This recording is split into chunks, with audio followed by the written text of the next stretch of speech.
नमस्कार। चंद्रकांत भट्ट अमेरिका से। बंगाल,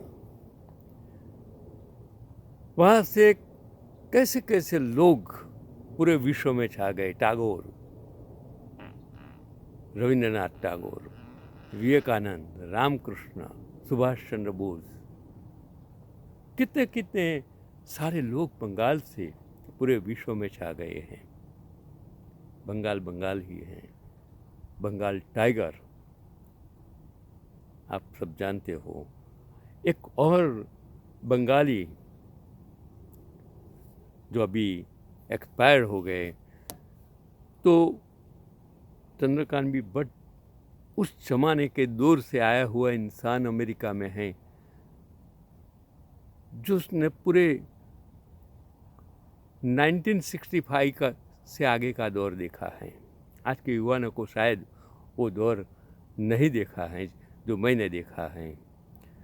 तो मैं बात करता हूँ कि उनकी फिल्में दर्शकों को गहराई से सोचने पर मजबूर कर देती हैं। वो हैं श्याम बेनेगल, 14 दिसंबर 1934 टू 23 दिसंबर 2024। भारतीय फिल्म के एक प्रमुख पटकथा लेखक निर्देशक थे। उन्होंने अंकुर, निशांत, मंथन, भूमिका, मंडी, मंथन, जुनून और नेताजी सुभाष चंद्र बोस आदि फिल्में दी। उनकी फिल्मों की खासियत क्या थी वो आपको समझने की ज़रूरत है कि उन्होंने हिंदी फिल्मों की दिशा ही बदल दी, समानांतर फिल्में दी। दूसरी, उनकी फिल्में वास्तविकता को दर्शाती थी और समाज का प्रतिबिंब देखने को मिला। उनकी फिल्में सामाजिक मुद्दों, मानवीय संबंधों, यथार्थवादी दृष्टिकोण से संबंधित थी। तीसरी फिल्म अंकुर 1974 गाँव की कहानी है। इसमें सामाजिक असमानता, जातिवाद, महिला सशक्तिकरण के मुद्दे थे। निशांत 1975 में पितृसत्ता, सामंती व्यवस्था, भ्रष्टाचार के मुद्दे थे। मंडी 1983 एक वेश्या की कहानी के माध्यम से समाज की नैतिकता पर सवाल उठाती है। भूमिका 1977 एक अभिनेत्री के जीवन और उसके संघर्षों के बारे में है। कलयुग 1981 में महाभारत की कहानी को आधुनिक पेशेवर प्रतिद्वंदिता के रूप में दर्शाया गया है। सूरज, सातवां घोड़ा 1992 धर्मवीर भारती की कहानी पर आधारित है, जो जीवन के विभिन्न पहलुओं को प्रस्तुत करती है। मंथन 1976 श्वेत क्रांति के बारे में है। इस फिल्म की खासियत यह थी कि 5 लाख पशुपालकों ने 2 रुपये का योगदान देकर यह फिल्म बनाई थी। यह भारत की पहली क्राउड फंडेड फिल्म थी। चौथा, इनकी फिल्में उन बदलावों का प्रतिनिधित्व करती थी जिनसे भारतीय समाज गुजर रहा था। उन्होंने समाज को आईना दिखाने के लिए फिल्म माध्यम का इस्तेमाल किया। वह अपनी फिल्मों के जरिए संवेदनशील विषयों को दर्शकों के सामने रखते थे। उन्हें 1976 में पद्मश्री और 1991 में पद्म भूषण से सम्मानित किया गया था।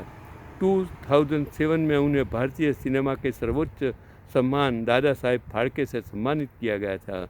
वह 5 बार सर्वश्रेष्ठ हिंदी फीचर फिल्म का राष्ट्रीय फिल्म पुरस्कार जीतने वाले एकमात्र फिल्म निर्देशक थे।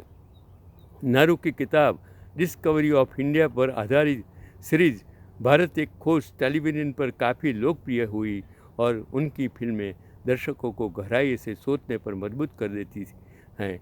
वो तो जो आर्टिकल्स लिखने वाले थे ये रमेश भाई सवानी साहब हैं। मैंने इस आर्टिकल को 2 भाग में, एक रमेश भाई सवानी से लिया है और दूसरा एक और भी आर्टिकल्स जो मुझे मिला मैं आपको प्रस्तुत करता हूँ कि ओम शांति श्याम बेनेगल लिखने वाले हैं हमारे अजीज दोस्त देवल शास्त्री। एक दोस्त हैं रमेश भाई सवानी, दूसरे दोस्त हैं देवल भाई शास्त्री। आज दोनों का आर्टिकल एक ही आर्टिकल्स पर मैं आपके सामने प्रस्तुत करता हूँ। मुझे नहीं पता कि श्याम बेनेगल को फिल्म उद्योग का विश्वविद्यालय कहा जा सकता है या नहीं, लेकिन शंकाएं वास्तव में बहुत अच्छा है। फुर्सत के क्षणों में उनकी फिल्म देखने का मन हुआ और स्मिता पाटिल की भूमिका हाथ लग गई। निर्देशन और कहानी अद्भुत है। हंसा नाम की एक कलाकार की जीवनी दिखाई गई है, जिन्होंने इस दौरान एक पत्रकार की मदद से एक बोल्ड आत्मकथा लिखी थी। जीवनी के समय के अनुसार सेट शानदार हैं। फिल्म अभिनेताओं का ड्रेस सेंस भी अच्छा है। क्लासिक अमोल पालेकर को नकारात्मक रंगों में देखना और अमरीश को बिल्कुल अलग परिप्रेक्ष्य में देखना भी एक सुखद अनुभव है। परफेक्शन के साथ नसीर, कुलभूषण, खरबंदा, अफलातून। जिस सवाल का जवाब स्मिता पाटिल आज भी नहीं भूल पाती, वह है उसका निभाया हुआ किरदार।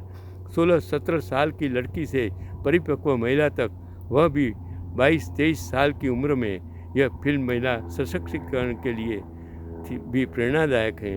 1977 की यह फिल्म कई विषयों को एक साथ लेने के बावजूद इतनी ही आधुनिक है।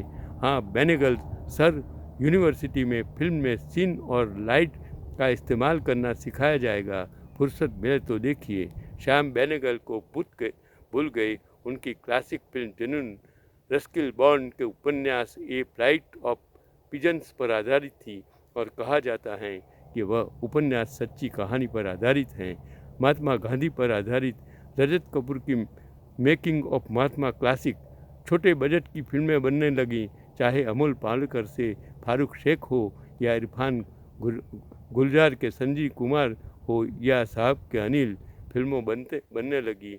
पाठ साहित्यिक कृतियों के साथ साथ सिनेमा पर लिखी किताबों से लिया गया है। साहित्य की मूल भावना का पालन करते हुए वर्णन करना श्याम बेनेगल की विशेषता थी। और कमलेश्वर की एक कहानी जिसमें एक माँ और बेटी तलाश में बात करती हैं। शिवेंद्र सिन्हा ने इस कहानी पर आधारित एक फिल्म बनाई जिसका नाम था फिर भी। इस फिल्म में माँ बेटी की प्रेमिकाओं समेत कई किरदार जोड़े गए थे। एक दृश्य में माँ कहती हैं, कितनी सुनी हैं, चौपटी हैं, हुई कार मरीन ड्राइव पर धीमी हैं, कितनी लक्ष्यहीन चल रही हैं, जिसकी कोई मंजिल ही नहीं है। हाँ, यदि आपके पास खाली समय है तो धर्मवीर भारती की कहानी पर आधारित श्याम बेनेगल की 1993 की सूरज का 7वां घोड़ा जो ही नकदो देखे, इसने सर्वश्रेष्ठ फिल्म का पुरस्कार जीता।